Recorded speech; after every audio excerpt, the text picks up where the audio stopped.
मिनश्शैतानिर्रजीम बिस्मिल्लाहिर्रहमानिर्रहीम।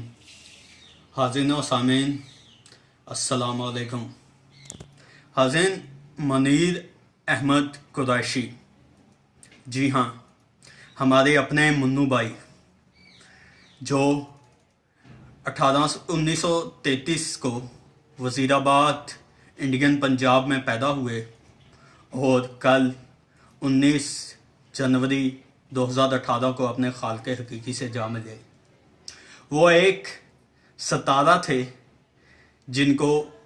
जिनसे रहनुमाई लेते हुए हम अपनी कौम की, अपने समाज की इस्लाह करना चाहें तो कर सकते हैं, लेकिन अफसोस कि हम कभी भी इस्लाह की तरफ नहीं जाते। हम तनकीद, बराए तनकीद और एक दूसरे को निशाना बनाते रहते हैं। उसकी ज़िंदगी का कोई ऐसा पहलू निकालते हैं कि सब में वो कन्फ्यूजन का शिकार हो जाएं। इससे पहले कि मुन्नू भाई की ज़िंदगी का कोई ऐसा पहलू निकले, मैं उनकी ज़िंदगी से एक लिखी हुई नज़म के ज़रिए से उनको खराज तहसीन पेश करना चाहता हूँ। उस नज़म में उन्होंने एक साहिब इक़्तिदार अफसर को मुखातब करते हुए ब्यूरोक्रेसी, सियासत, अदारों और आवाम की बेबसी, बदहाली का जिक्र किया है।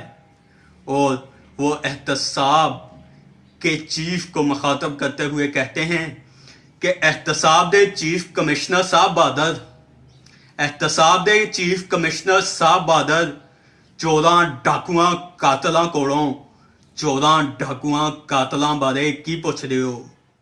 ਇਹ ਤੁਹਾਨੂੰ ਕੀ ਦੱਸਣਗੇ? ਕਿਉਂ ਦੱਸਣਗੇ ਤੇ ਜਿੰਜ ਵਸਦੇ ਨੇ ਕਿੰਜ ਵਸਣਗੇ? ਕੌਣ ਕਵੇ ਮੇਰਾ ਪੁੱਤਰ ਡਾਕੂ, ਕੌਣ ਕਵੇ ਮੇਰਾ ਪੁੱਤਰ ਡਾਕੂ, ਕਤਲ ਦਾ ਮੁਜਰਮ ਮੇਰਾ ਭਾਈ। ਮੇਰੇ ਚਾਚੇ ਜਾਇਦਾਦਾਂ ਦੇ ਕਬਜ਼ੇ ਕੀਤੇ, ਲੋਕਾਂ ਦੀ ਉਮਰ ਕਮਾਈ, ਲੁੱਟ ਕੇ ਖਾ ਗਈ ਮੇਰੀ ਤਾਈ। ਮੇਰੇ ਫੁੱਫੜ ਟੈਕਸ ਚੁਰਾਏ ਤੇ ਮੇਰਾ ਮਾਮਾ ਚੋਰ ਸਪਾਈ। ਦਿੱਤੀ ਏ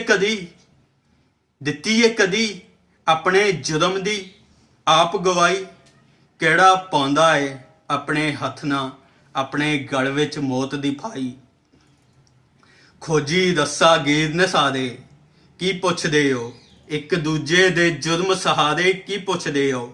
ਡਾਕੂਆਂ ਕੋਲੋਂ ਡਾਕੂਆਂ ਬਾਰੇ ਕੀ ਪੁੱਛਦੇ ਹੋ?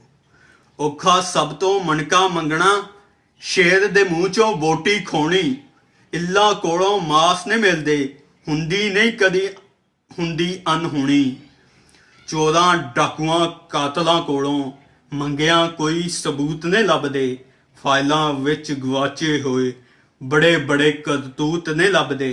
ਰਲ ਕੇ ਖਾਦੇ ਮਿਲ ਕੇ ਮਾਰੇ, ਲੋਕਾਂ ਦੀਆਂ ਕਬਰਾਂ ਚੋਂ ਕਲਬੂਤ ਨੇ ਲੱਭਦੇ।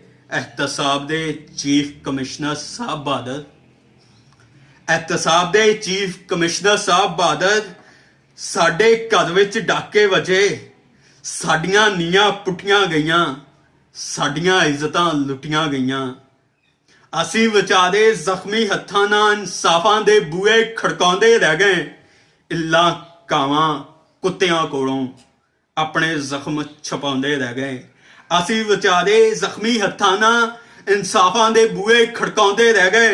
ਇੱਲਾਂ ਕਾਵਾਂ ਕੁੱਤਿਆਂ ਕੋਲੋਂ ਆਪਣੇ ਜ਼ਖਮ ਲੁਕਾਉਂਦੇ ਰਹਿ ਗਏ। ਦਰਦਾਂ ਤੋਂ ਲਓ ਸ਼ਹਾਦਤ, ਜ਼ਖਮਾਂ ਤੋਂ ਤਸਦੀਕ ਕਰਾ ਲਓ। ਸਾਡੇ ਇਸ ਮੁਕੱਦਮੇ ਵਿੱਚ ਸਾਨੂੰ ਵੀ ਤੇ ਗਵਾਹ ਬਣਾ ਲਓ। ਆਜ਼ਾਦੀ ਦੀ ਪਹਿਲੀ ਫਜਰ ਤੋਂ ਲੈ ਕੇ ਹੁਣ ਤੱਕ ਇਸ ਧਰਤੀ ਤੇ ਡੁੱਲੇ ਸਾਰੇ ਲਹੂ ਦੀ ਕਸਮ ਚੁਕਾ ਲਓ। सच बोलांगे, सच खोलांगे, सच दे सिवा कुछ ना बोलांगे। एहतसाब दे चीफ कमिश्नर साहब बहादुर, एहतसाब दे चीफ कमिश्नर साहब बहादुर, वैसे थानू भी ते पता ते होना है 20 कनाड़ा दी कोठी विच 5 पजारो, 40 कुत्ते, 25 नौकर, 10 कनीज़ां कित्थों आईयां?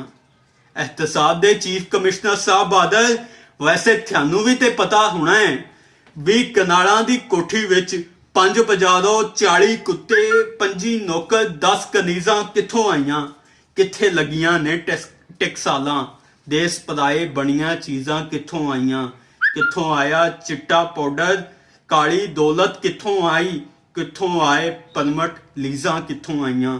एहतसाब दे चीफ कमिश्नर साहब बादल एहतसाब दे चीफ कमिश्नर साहब बादल इस विचारे बुढ़े असी विचारे बोड़ा थले उगण वाली घाह दे टीले। एहतसाब दे चीफ कमिश्नर साहब बादल असी विचारे बोड़ा थले उगण वाली घाह दे टीले। धुप ते मीह नूं तरस गए हां, लख करोड़ां दा की कहना, 10 ਤੇ 20 ਨੂੰ ਤਰਸ ਗਏ ਆ। ਪਹਿਲੇ 25 ਸਾਲਾਂ ਵਿੱਚ ਅੱਧਾ ਮੁਲਕ ਗਵਾ ਬੈਠੇ ਆ। 26 ਸਾਲ ਦੇ ਮਾਸ਼ਾਅੱਲਾ ਵਿੱਚ ਬਾਕੀ ਉਮਰ ਹੜਾ ਬੈਠੇ ਆ। ਜਿਨ੍ਹਾਂ ਸਾਨੂੰ ਧੋਖੇ ਦਿੱਤੇ ਉਹਨਾਂ ਕੋਲੋਂ ਨਵੀਆਂ ਆਸਾਂ ਲਾ ਬੈਠੇ ਆ। एहतसाब ਦੇ ਚੀਫ ਕਮਿਸ਼ਨਰ ਸਾਹਿਬ ਬਾਦਲ ਚਾਦਰ ਚਾਰ ਦੀਵਾਰੀ ਵਾਲੇ ਰਾਜ ਤੋਂ ਪਹਿਲਾਂ ਰਾਤੀ ਸ਼ਹਿਰ ਦੀਆਂ ਗਲੀਆਂ ਵਿੱਚ ਸੁੱਖ ਦੀ ਚਾਦਰ ਤਾਣ ਕੇ ਸੌਂਦੇ ਸਾਂ। ਹੁਣ ਅੰਦਰੋਂ ਬੂਹਿਆਂ ਨੂੰ ਜੰਦਰੇ ਮਾਰ ਕੇ ਰਾਤੀ ਜਾਗਦੇ ਰਹਿੰਦੇ ਹਾਂ।